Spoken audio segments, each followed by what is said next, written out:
I want to just, forewarn everyone that I'm usually the black sheep when it comes to my moral thinking. But in general, I think that as a member of a social species, we are endowed with the capacity to recognize one another above and beyond other species, right? So wolves recognize other wolves in a way that allows them to cooperate with other wolves like they can't cooperate with anything else.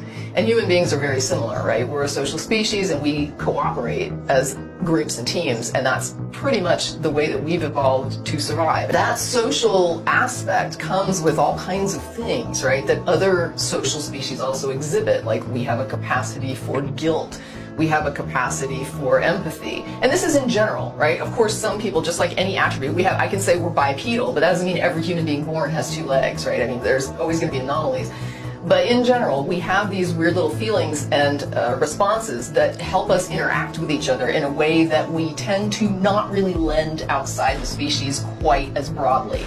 And other social species have the same inclinations. And for me, the idea of morality comes from that recognition as you being like me.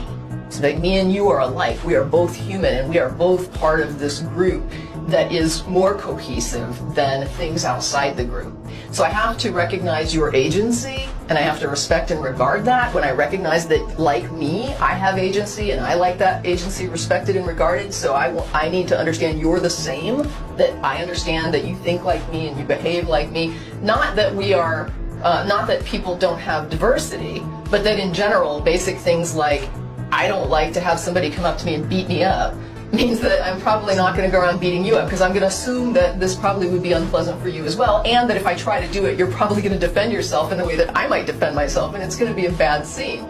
So that's where I tend to think the foundation for what, it's funny because religious people, when they talk about morality and they talk about how you know that these human beings are special, and it's like, I agree, we do know that they're special because we're a member of that group and we recognize we're members of that group, and that's what makes it special. That's what makes it useful and helpful and beneficial and something that you want to keep having be useful.